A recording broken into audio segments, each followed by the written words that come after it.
ఏం వండుతుంది? ఏం వండుతుంది? బాగుంటుంది.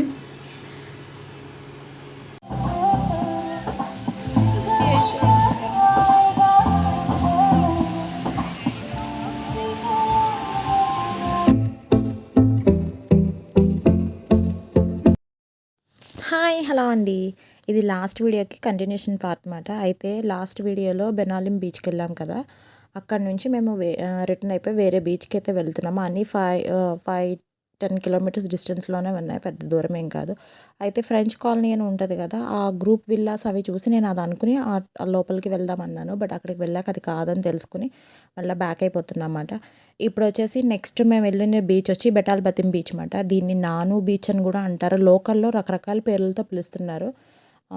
ఇక్కడ వచ్చేసి నాను రిసార్ట్ అని ఒకటి ఉంటుంది. ఈ బీచ్ అయితే అన్ని బీచ్లో ఇసుకలో నడవడానికి చాలా ఇబ్బంది పడతాం కదా, ఇక్కడైతే చక్క సపరేట్ పాత్ వేసారన్నమాట. దీని మీద అయితే నడవడం వల్ల అసలు ఫ్రీగా నడవచ్చు. ఇసుకలో నడవాల్సిన ఇబ్బంది లేదు, చక్కగా నడిచేసుకోవచ్చు, ఫాస్ట్గా అయిపోతుంది కూడా. ఇక్కడ ఇంకోటి ఏంటంటే ఎంట్రన్స్లోనే చెత్త వేసిన వాళ్ళకి 5,000 రూపీస్ జరిమానా అని చెప్పి ఉందన్నమాట. అంటే వచ్చిన వాళ్ళు, టూరిస్టుల వాళ్ళు పొల్యూట్ చేయకుండా, తాగేసిన ప్లాస్టిక్ బాటిల్ అవి పాడేయకుండా ఉంటారు. పాడేసి మనమే పొల్యూట్ చేసుకుంటే ఎలా?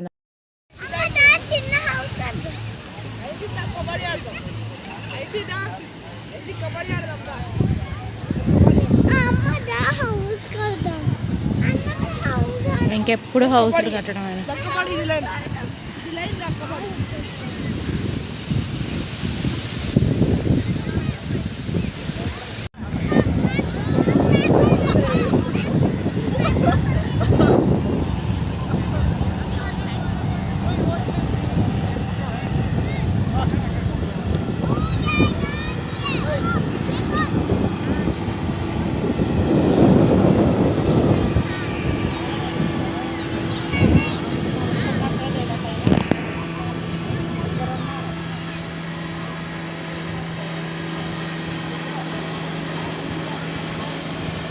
ఈ టైప్ ఆఫ్ పారా రైడింగ్ నేనైతే ఇక్కడే చూశాను, ఈ బీచ్లోనే.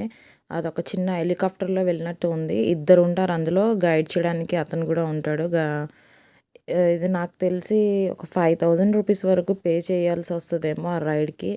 నేనైతే అడగలేదు, బట్ చాలా బాగుంది. బీచ్ ఆ చివరి వరకు తీసుకొస్తున్నారు. అది వెళ్తున్నాను సేపు మా అత్తగారు, అమ్మో అందులోంచి పడిపోతాయి అట్లానా. ఆవిడ టెన్షన్ ఏంటంటే ఇప్పుడు నేను ఎక్కుతానంటానేమో అని ఆవిడకి భయం అన్నమాట. బోట్ ఎక్కొద్దంటారు, ఇట్లాంటి ఏం ఎక్కొద్దు, ఏ రైడ్స్ చేయొద్దు, ఎందుకు వచ్చినాయి రిస్క్లు అంటారన్నమాట. దాన్ని నేను వీడియో తీస్తున్నాను సేపు ఆవిడ నాకు గొలుగుతానే ఉన్నారు చెవులో.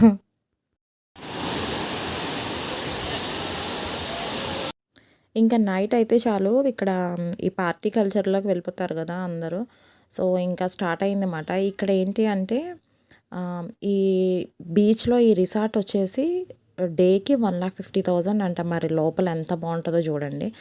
అయితే ఇలా బీచ్కి జస్ట్ ఒక ఆ రిసార్ట్లోకి వెళ్తానికి చిన్న బ్రిడ్జ్ లాగా అలా వంతెనలా కట్టారు, బాగుంది. నేను అక్కడ వరకు వెళ్ళాక అక్కడ గార్డ్ నుంచి ఉన్నాడు అనమాట, ఇంకా లోపలికి రానివ్వడం అని చెప్పేసి మళ్ళీ నేను బ్యాక్ అయిపోతున్నాను.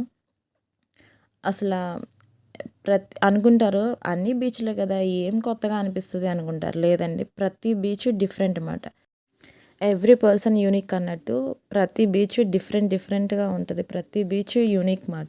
ఒక్కొక్క బీచ్లో వాటర్ యాక్టివిటీస్ బాగుంటాయి, ఒక్కొక్క బీచ్లో శాండ్ డిఫరెంట్ ఉంటుంది, ఒక్కొక్క బీచ్లో శాండ్ వైట్ కలర్లో ఉంటుంది. వేవ్స్ ఒక్కొక్క బీచ్కి ఎక్కువ వస్తాయి, ఒక్కొక్క బీచ్కి ఎక్కువ రావు. ఇంకొకటి ఏంటంటే ఒక్కొక్క బీచ్ చాలా చూడడానికి వ్యూస్ బాగుంటుంది అన్నమాట, కానీ ఆడుకోవడానికి వీలు ఉంటుంది, డేంజరస్ ఉంటుంది. అట్లా ప్రతిదీ డిఫరెంట్ ఉంటుంది. నాకు తెలిసి నేను గోవాలో ఒక రఫ్గా నేను ఒక 15-20 బీచెస్ చూశాను. ప్రతి బీచ్ యూనిక్ ఉందండి. ఇక్కడ అసలు ఎడారిలో ఒంటెలు ఎలా నడుస్తాయో బాబోయ్, ఆవేశంగా ఆ మూలలో ఈ మూలకు నడుచుకొచ్చాను. ఇప్పుడు వెళ్ళేటప్పటికి ఉంటుంది నాకు.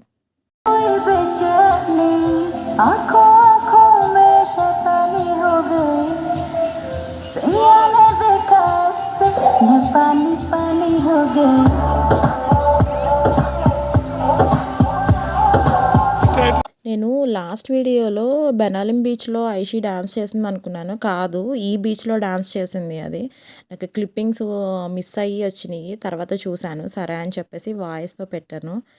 ఇక్కడ నుంచి వెళ్ళిపోతున్నాం మేము ఎక్కడికి అంటే ఇంకా సౌత్ గోవాలో ఇంక ఎండ్ చేసేసి నార్త్ గోవాకి వెళ్ళిపోతున్నాం అన్నమాట. హైదరాబాద్లో మనం కేబుల్ బ్రిడ్జ్ చూస్తాం కదా, దానికే వావ్ వావ్ అనుకుంటాం కదా, ఇక్కడైతే అసలు గోవాలో చాలా పెద్ద కేబుల్ బ్రిడ్జ్.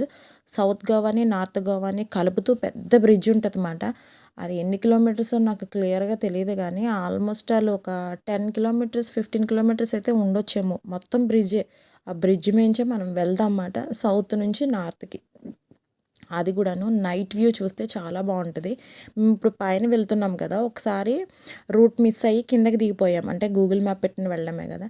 కిందకి వెళ్ళిపోయినప్పుడు కింద నుంచి చూసినప్పుడు ఆ వ్యూ అబ్బా చాలా బాగుంది. ఇటు పక్కన సీ ఉంటుంది, సీలో ఆ క్రూజ్లో అవన్నీ లైట్లో వెలుగుతూ ఆ వ్యూ అయితే చాలా బాగా అనిపించింది. బట్ నేను క్యాప్చర్ చేయడానికి అప్పుడు కుదరలేదు, మొబైల్లో ఛార్జింగ్ అయిపోయింది.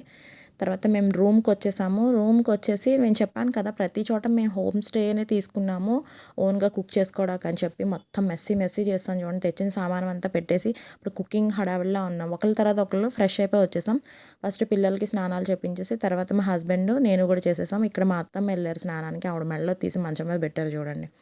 ఇవి నేను వచ్చే లోపల మా హస్బెండ్ అన్నీ పరిచేశారు, సర్దుకున్నది నేనైతే ఆయనకేం తెలుస్తుంది. ఇప్పుడు అన్నీ కలగపులగం చేశారు. ఇందులో ఉప్మాకు కావాల్సినవి అన్నీ వెతుక్కోవాలి నేను. ఇండక్షన్ స్టవ్ తెచ్చాను, దాని మీద కుక్ అవ్వడానికి కుక్కర్ అన్నమాట. అది ఇండక్షన్ స్టవ్ మీద కుక్ అయ్యే కుక్కరే, సో తెచ్చుకున్నాను నేను. అప్పుడైతే ఉప్మా చేసేసుకుందాము, ఈజీగా అయిపోతుంది అని చెప్పి మా హస్బెండ్ ఉల్లిపాయ పచ్చిమిరపకాయ అన్నీ కోసి ఇచ్చేసారన్నమాట. ఇంతకీ పోపుల డబ్బా మిస్ అయింది, అది వెతుక్కుంటున్నాను. ఫైనల్లీ అది కూడా దొరికింది. ఇంకా ఉప్మా చేసేసుకుని తర్వాత వేరే చోటుకి వెళ్తాను, చెప్తాను అది. వేడి వేడి ఉప్మా, లైట్ లేదు అందుకే ఎలా ఉంది, టేస్ట్ చేయండి.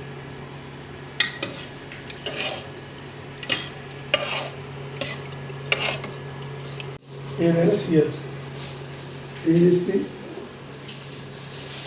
ఏం వండుతుంది, ఏం వండుతుంది, బాగుంటుంది కాదు. చెప్పాను కదా, గోవా అంటేనే నైట్ వ్యూ బాగుంటుంది చూడాలి అని చెప్పి. సో ఇప్పుడు అరౌండ్ మేము స్టార్ట్ అయ్యేప్పటికే 11:30 అట్లా అయిపోయింది. బట్ గోవాలో అసలు మీరు నమ్మరు, 1 o'clock వరకు ఫుల్ లైట్స్ మ్యూజిక్ మాట. అంటే ఏ రిసార్ట్స్కో లేకపోతే రెస్టారెంట్స్కో లైట్స్ మ్యూజిక్స్ పెడితే అనుకోవచ్చు, అలా కాదండి. కనీసం జీడిపప్పు అమ్ముకునే షాపుకి కూడా లైట్లు పెట్టారు, ఆ రేంజ్లో ఉంది మాట. మళ్ళీ 1 o'clock వరకు అసలు ఎక్కడ తగ్గలేదు, స్ట్రీట్ అంతా అలానే మారుమోగిపోతా మ్యూజిక్ లైట్స్తో ఉంది. 1 o'clock వరకు కూడా క్రౌడ్ అలానే ఉన్నారు. సో నైట్ వ్యూ మేము వచ్చేసి బాగా బీచ్ చూద్దామని అయితే వెళ్తున్నాము. జీడిపప్పు అంటే గుర్తొచ్చింది నాకు. జీడిపప్పు సౌత్ గోవాలో ఏంటి, నార్త్ గోవాలో ఏంటి, ఫుల్ ఎక్కడ చూసినా ఈ డ్రై ఫ్రూట్స్, ఈ జీడిపప్పు ఒక బ్రాండ్ ఉంది, పేరు ఏదో గుర్తులేదు కానీ నాకు, ఆ బ్రాండ్తో అమ్ముతున్నారు. ప్రతి షాప్కి ఆ పేరు ఉంది. అసలు దీని సంగతి ఏంటో తెలుసుకోవాలనుకుని ఆఖరికి అడిగాము. అడిగితే తెలిసింది ఏంటంటే కిలో వచ్చి 750 రూపీస్ అంట. నార్త్లో తెలియ కొనుక్కుంటారేమో, మన సౌత్లో అయితే 750 లేదు కదా కిలో, అదే అనుకున్నాం మేము. మనమైతే కొనము, సౌత్ వాళ్ళు నార్త్ వాళ్ళకి తెలియ కొనుక్కుంటారేమో, అట్లా బెటర్ రేట్లు అనుకున్నాము. అయితే ఐషిగాడు ఆల్రెడీ పడుకుని పోయాడు. తర్వాత మేము బీచ్కి వెళ్తున్నాం మరి వస్తావా అంటే అప్పుడు నిద్దట్లో లేచిందన్నమాట. దాన్ని తీసుకుని అయితే వెళ్తున్నాము. ఇప్పుడైతే మేము వెళ్ళేది బాగా బీచ్కి. బాగా బీచ్ నైట్ వ్యూ చాలా బాగుంటుంది, మిస్ అవ్వకుండా చూడాలి. ఆ విషయాలన్నీ నేను నెక్స్ట్ వీడియోలో మీ అందరితో మళ్ళీ షేర్ చేసుకుంటాను. వీడియో లెంతీ అయిపోతే పోస్ట్ చేయడానికి ఇబ్బంది అవుతుంది, అందు గురించి ఏమనుకోవద్దు. ఉంటాను, బాయ్ బాయ్.